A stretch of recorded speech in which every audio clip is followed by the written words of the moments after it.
नमस्कार, आप देख रहे हैं आपका अपना चैनल भिवानी हलचल खबरों के संग में मैं हूं मनोज कुमार। आइए सबसे पहले डालते हैं एक नजर आज की हेडलाइंस पर।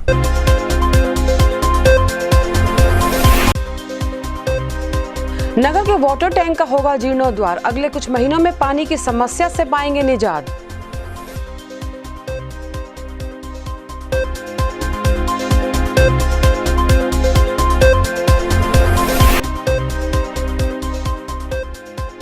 डीजल पेट्रोल को लेकर आम आदमी पार्टी ने भिवानी में किया विरोध प्रदर्शन।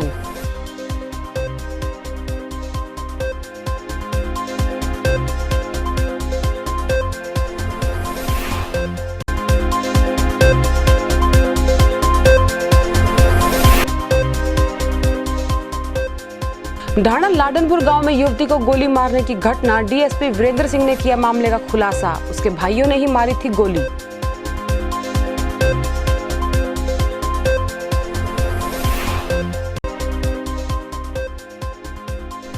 पीटीआई शिक्षकों का धरना लगातार 15वें दिन भी जारी, खेल मंत्री का फूका पुतला।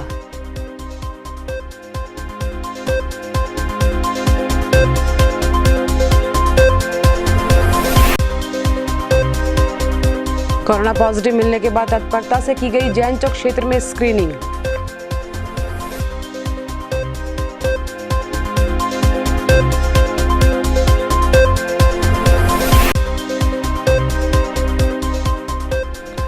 सदगुरु से बड़ा कोई सहाय नहीं है, ये कहना था परम संत हुजूर कंवर साहिब का।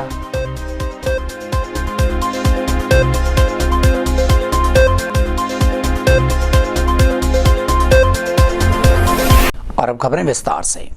वाटर वर्क्स नंबर 1 के नाम से जाने जाने वाले टैंक्स का अब नव निर्माण होगा और जिसके चलते शहर में पेयजल की समस्या का समाधान भी जल्द ही हो जाएगा। अब इन टैंक्स को बेस से ही सीमेंटेड कर दिया जाएगा ताकि दलदल व चौवे की समस्या का हल हो सके। यह कहना था नगर विधायक घनश्याम सर्राफ का। आए दिन शहर के किसी न किसी क्षेत्र में पीने के पानी की समस्या को लेकर प्रदर्शन जारी रहते हैं। इसी समस्या के समाधान के लिए नगर विधायक घनश्याम सर्राफ ने भिवानी हलचल की टीम को दिए गए विशेष इंटरव्यू के दौरान बताया, इस समस्या का अब जल्द ही समाधान हो जाएगा। वाटर टैंक 1 के चारों टैंकर्स के बेस को पक्का किया जाएगा और इसके चलते इनका साफ सफाई का झंझट भी खत्म हो जाएगा। सीमेंटेड बेस के चलते यहाँ जमने वाली मिट्टी और दलदल को भी आसानी से साफ किया जा सकेगा। कनेक्शन जोड़ने थे तो 2 दिन का उसमें समय लगता है, वे पूरे हो गए हैं। अब जो कनेक्शन आधे शहर में एक बार बंद किया गया था, आपको ध्यान है, और आधे शहर में अब बंद करके उस बूस्टर को चालू कर दिया गया है। और अब ये समस्या कुछ दिनों की मेहमान है, इससे के चलते हमारा भिवानी शहर पूरी तरह से पानी से जो कमी रही है उसको दूर करने का प्रयास हम विभाग के माध्यम से आदेश दिए हैं कि अब इसका प्रोजेक्ट बनाया गया है और जो 4 जलघर पुराने हैं उनको नए तरीके से बनाया जाए और जो नीचे से चौवे का पानी आ रहा है उसको बंद किया जाए और सीमेंट के टैंक बनेंगे, जब जाकर हमारे क्षेत्र में एक सुधार की व्यवस्था प्रथम जलघर के नाम से हम जानते हैं। और प्रथम जलघर हमारा कुछ पानी की क्षमता उसकी कम हुई है, उसको लेकर ये टैंक का निर्माण नए रूप से होगा और इसके लिए विभाग ने अपना एस्टिमेट बना दिया है और चंडीगढ़ उसको भेज दिया। पेट्रोल और डीजल की कीमतों में लगातार बढ़ोतरी के चलते भिवानी में आम आदमी पार्टी के कार्यकर्ताओं ने स्थानीय लघु सचिवालय में एकत्रित होकर प्रदर्शन किया और अपना रोष भी जताया। वहीं उन्होंने कीमतों में वृद्धि के खिलाफ जिला उपायुक्त को मुख्यमंत्री के नाम एक ज्ञापन सौंपा और पेट्रोल डीजल की कीमतों में कमी को तुरंत बहाल करने की मांग की। भिवानी में आज आम आदमी पार्टी के कार्यकर्ताओं ने शहर में विरोध प्रदर्शन कर सरकार से मांग की कि सरकार डीजल पेट्रोल के बढ़े हुए दामों को वापस ले। भिवानी के अनेक स्थानों पर सरकार के खिलाफ नारेबाजी करते हुए आम आदमी पार्टी के जिला अध्यक्ष ने कहा कि जब अंतर्राष्ट्रीय बाजार में तेल के भाव कम हुए तो सरकार ने जनता को राहत क्यों नहीं दी, और अब जब अंतर्राष्ट्रीय स्तर पर तेल के भाव नीचे हैं तो भारत में डीजल और पेट्रोल के दाम बार बार क्यों बढ़ाए जा रहे हैं। उन्होंने कहा कि यदि डीजल पेट्रोल के दाम सरकार नहीं घटाती है तो उनका धरना प्रदर्शन आगामी दिनों पर सड़कों पर होगा। इनका ये भी कहना था कि एक तरफ तो कोविड के कारण लोग परेशान हैं और दूसरी तरफ से डीजल और पेट्रोल के दाम बढ़ने से महंगाई बढ़ जाएगी और इसका बड़े स्तर पर बोझ आम जनता पर ही पड़ेगा। इसलिए देश के प्रधानमंत्री इस जनहित समस्या को ध्यान में रखते हुए डीजल और पेट्रोल के दाम घटाने का काम करे। के माध्यम से आम आदमी पार्टी पेट्रोल और डीजल की आसमान छूती कीमतों और का ध्यान दिलवाना चाहती है। एक तो कोरोना की मार झेल रही है आम आदमी, बेरोजगारी की मार झेलनी पड़ रही है, वहीं दाने दाने को मोहताज हो रहा है। ऐसे में पिछले लगभग 21 दिनों से जिस तरह प्रतिदिन डीजल पेट्रोल की कीमतें अप्रत्याशित रूप से बढ़ी हैं, उसने आम आदमी की कमर तोड़ के रख दी है। इस कीमत वृद्धि में महंगाई आसमान छू रही है और कृषि बुरी तरह से प्रभावित हो रही है। ट्रांसपोर्ट खर्च बढ़ने से प्रतिदिन ज़रूरत की चीज़ें पहुँच से बाहर होती जा रही हैं। सरकार ने पेट्रोलियम पदार्थों को मुक्त बाजार के हवाले किया था। इनकी कीमतों पर नियंत्रण प्रत्यक्ष रूप से सरकार का नहीं होगा, बल्कि अंतर्राष्ट्रीय बाजार की कीमतों के आधार पर इनकी कीमत तय होगी। मुख्य मांग यही है कि डीजल और पेट्रोल के रेट कम करके जो आम जनता है उसको फायदा दिया जाए। नगर के नजदीकी गांव ढाना लाडनपुर में भाई द्वारा सगी बहन पर गोली चलाए जाने का मामला सामने आया है। प्राप्त जानकारी के अनुसार भाई ने मामा के लड़के के साथ मिलकर बहन पर गोली चलाकर उसे घायल कर दिया। पुलिस ने जहां एक आरोपी को गिरफ्तार कर लिया है, वहीं दूसरा आरोपी पीजीआई में दाखिल करवाना पड़ा। सदर थाना पुलिस गिरफ्त में आए आरोपी रोहतक का रहने वाला राकेश उर्फ राका है। ये वो राका जिसने अपनी बुआ के लड़के दिलराज के कहने पर उसके साथ मिलकर 22 वर्षीय पूजा की गोली मारकर हत्या करने का प्रयास किया। गनीमत ये रही कि गोली पूजा की कमर में लगी और वो घायल तो हुई, लेकिन उसकी जान नहीं गई। पूरा मामला गांव ढाणा लाडनपुर का है और 29 जून की अलसुबह का है। सूचना पाकर डीएसपी वीरेंद्र सिंह, सदर थाना प्रभारी श्री भगवान मौके पर पहुंचे और मामले की गंभीरता को देखते हुए सदर थाना प्रभारी इंस्पेक्टर श्री भगवान ने खुद मामले की जांच शुरू की। उन्होंने बताया कि दोनों भाई गोली मारकर फरार हो गए थे। डीएसपी ने बताया कि पूजा किसी लड़के से बात करती थी जिससे दिलराज खफा था। बात करने से मना करने पर पूजा ने 2 दिन पहले ही दिलराज को थप्पड़ भी मारा था, जिसको लेकर दिलराज ने अपने मामा के लड़के से मिलकर पूजा की हत्या करने के लिए उसे गोली मारी। बताया जाता है कि फिलहाल पूजा का रोहतक पीजीआई में इलाज चल रहा है और वो सुरक्षित है। वहीं आरोपी सगा भाई दिलराज भी गोली मारने के दौरान दीवार पर चढ़ते और उतरते समय चोटिल होने से अस्पताल में भर्ती है।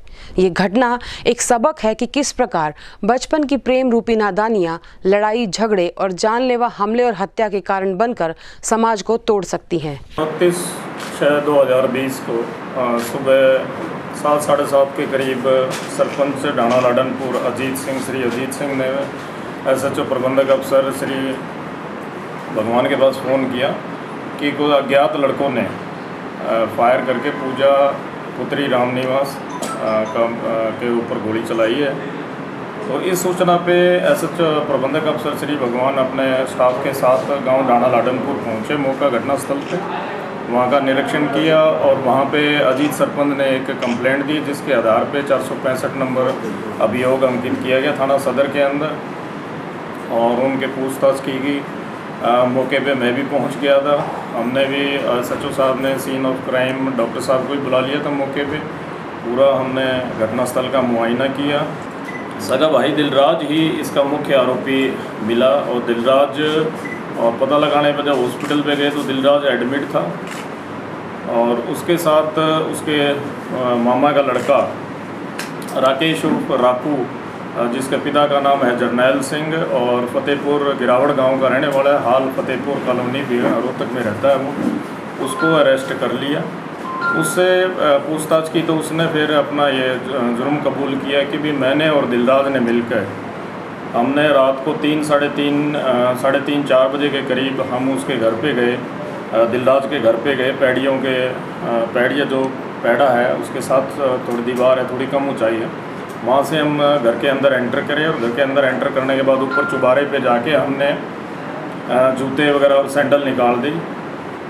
सैंडल निकालने के बाद पहले नीचे दिलराज देखने गया भी बहन सोई हुई है कि नहीं सोई हुई है, वो देखा बहन सो रही है। उसके बाद फिर दोनों नीचे आए और इसने राकेश ने और राका ने गोली चलाई, उसके ऊपर एक फायर किया कट्टे से 315 बोर के और उसके बाद ये फायर करते ही जैसे घर वाले उठ गए ये तुरंत भाग के इन्होंने अपना दीवार कूद के ये मोटरसाइकिल दूर खड़ी कर रखी थी, मोटरसाइकिल पे ये भाग गए। प्रदेश भर से हाल ही में हटाए गए 1983 पीटीआई बार बार प्रदर्शन कर अपना रोष जता रहे हैं और संकट के समय में उन्हें वापस लिए जाने की गुहार सरकार से लगा रहे हैं। बुधवार को प्रदर्शन करते हुए लघु सचिवालय क्षेत्र में उन्होंने खेल मंत्री का पुतला फूंका और जमकर नारेबाजी भी की। भिवानी पंचायत भवन में 1983 पीटीआई शिक्षकों की तरफ से लगातार 15वें दिन भी धरना प्रदर्शन जारी रहा। हरियाणा शारीरिक शिक्षक संघर्ष समिति के बैनर तले पीटीआई शिक्षकों ने खेल मंत्री की सांकेतिक शव यात्रा निकाली और उसके पुतले का दहन किया। इस दौरान प्रदर्शनकारियों द्वारा हरियाणा सरकार और केंद्र सरकार के खिलाफ जमकर नारेबाजी भी की गई और साथ ही दुष्यंत चौटाला और नैना चौटाला के विरोध में नारे भी लगाए गए। हरियाणा शारीरिक शिक्षक संघर्ष समिति के जिला प्रधान दिलबाग ने बताया कि वे 15 दिन से लगातार धरने पर हैं, लेकिन उनकी प्रशासन और सरकार ने कोई सुध नहीं ली है। उन्होंने बताया कि वे सर्वखाप पंचायतों को साथ लेकर एक बड़ी पंचायत करने जा रहे हैं। पंचायत में बड़ा फैसला लिया जाएगा और उसके बाद सरकार की ईंट से ईंट बजा दी जाएगी। साथ ही उनकी तरफ से सरकार को चेतावनी भी दी गई कि अगर अब उनकी मांगों को पूरा नहीं किया गया तो वे आंदोलन को इससे भी ज्यादा उग्र करेंगे। अंधी गूंगी बहरी सरकार है मनोहर लाल खट्टर सरकार। 1983 पीटीआई को जो रातों रात बाहर कर दिया है, हमने उसके विरोध स्वरूप जो हरियाणा का खेल मंत्री खिलाड़ी होते हुए राष्ट्रीय स्तर का खिलाड़ी अर्जुन अवार्डी हमारी बात को आगे विधानसभा में या मुख्यमंत्री के समक्ष रखा है, उसके रोज स्वरूप हमने आज उनका पुतला दहन किया है और हम चरणबद्ध तरीके से हरियाणा सरकार में जितने भी बैठे मंत्री हैं उनका सबका पुतला दहन करेंगे और अपना पूरा विरोध जताएंगे। हमारे साथ खाप पंचायत आ रही है और सबसे बड़ी बात तो ये है कि कोर्ट ने हमें माना है कि हम दोषी नहीं हैं। हम दोषी नहीं तो हमारे परिवारों का जो है ये हाल क्यों किया है।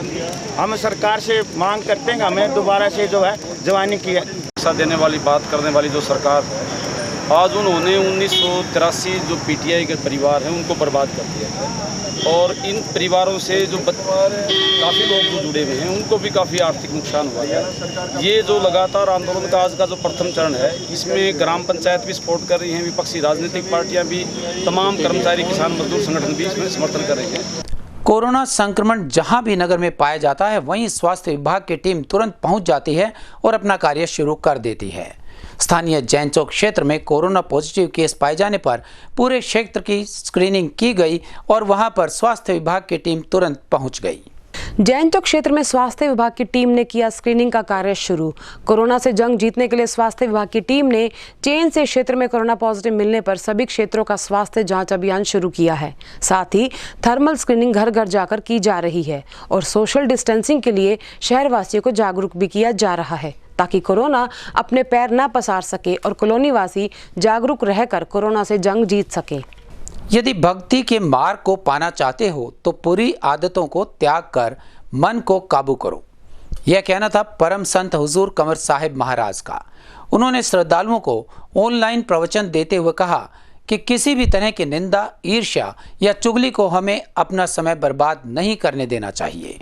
आपके मुख पर सद्गुरु, सत्संग और सतनाम की ही चर्चा हटनी नहीं चाहिए, लेकिन यदि सत्संग सद्गुरु धारण करके भी हम निंदा, ईर्ष्या, चुगली में अपना समय व्यर्थ करते हैं तो समझो हम शब्द के रसिया है ही नहीं। ये सत्संग वाणी परम संत हुजूर कंवर साहिब ने कही। महाराज जी पिछले 11 दिनों से राधा स्वामी मत को शुरू करवाने वाले स्वामी जी द्वारा लिखित सार वचन के मर्म को ऑनलाइन सत्संगों में खोल रहे हैं। गुरु महाराज जी ने कहा कि बिना भक्ति के मनुष्य थोथा ही रहता है। उन्होंने कहा कि बर्तन तब तक आवाज करता है जब तक ये खाली रहता है, यानी जब परमात्मा की शक्ति से अपने घट बर्तन को भर लोगे तो बाहरी कर्म मर्म की बकबक बंद हो जाएगी। अंतर में जब शब्द जग जाएगा तो बाहरी भ्रम के आवरण अपने आप ही हटते चले जाएंगे। और अब जाने से पहले एक नजर आज की हेडलाइंस पर।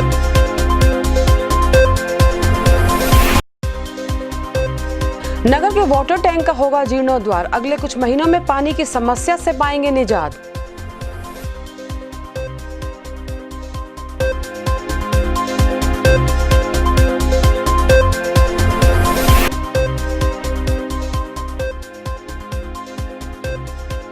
डीजल पेट्रोल को लेकर आम आदमी पार्टी ने भिवानी में किया विरोध प्रदर्शन।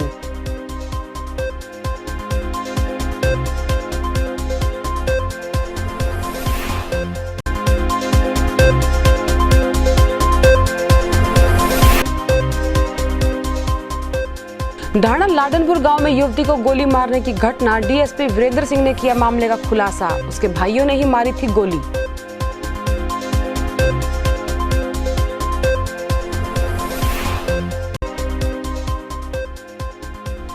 पीटीआई शिक्षकों का धरना लगातार 15वें दिन भी जारी, खेल मंत्री का फूका पुतला।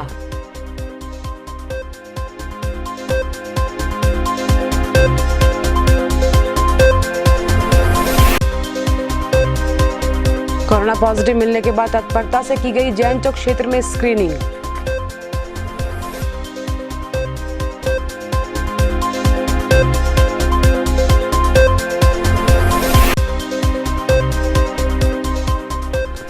सदगुरु से बड़ा कोई सहाय नहीं है, ये कहना था परम संत हुजूर कंवर साहिब का।